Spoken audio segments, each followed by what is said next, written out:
End of week 4, another busy week. The committee's focused primarily on policy bills, a lot of single issue things, property taxes, elections, law enforcement practices, things like that. We're feeling pretty good about the results on most of that stuff, thanks to a lot of county officials, grassroots support, testimony. It's really so helpful when you are engaged in this process. We're fairly pleased with the committee reactions on most of these things.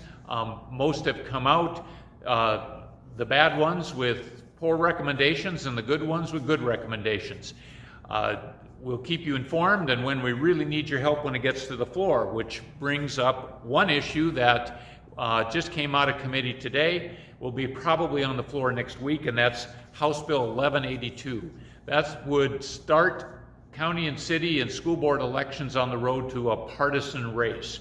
It allows you to identify a party if you're running. Our association has opposed that in the past, and we opposed it this time. However, it came out with a do pass recommendation from the committee. So please talk to your legislators about how you feel about that, your House of Representative members, because they will be voting on this soon. 1182. The focus policy bills, as I said, are starting to wind down, and we're getting more into the big issues, the big money issues.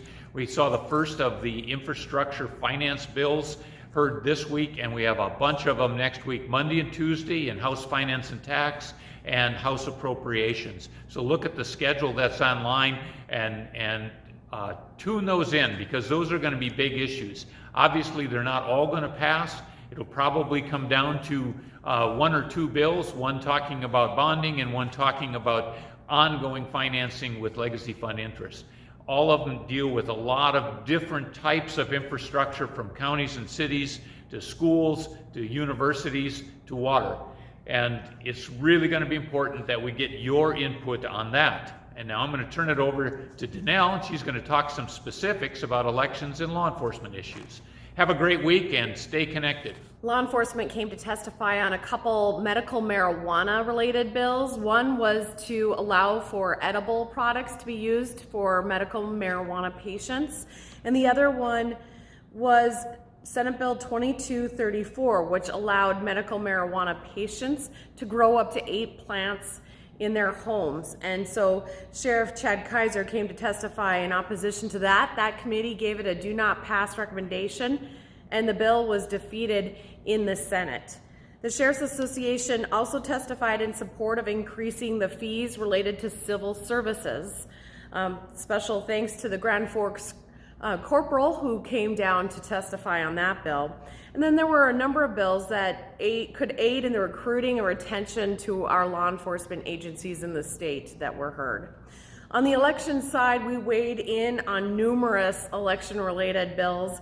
These ranged from limiting the length of time a voter has in the polls to cast their vote after the polls close, to an immense election reform bill, House Bill 1253.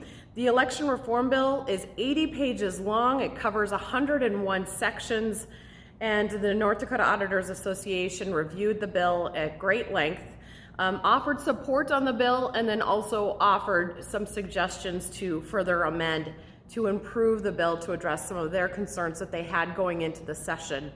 Highlights include updating outdated language in the bill, outlining the procedure for signature verifications, and also addressing questions regarding candidates' residency and vacancy issues.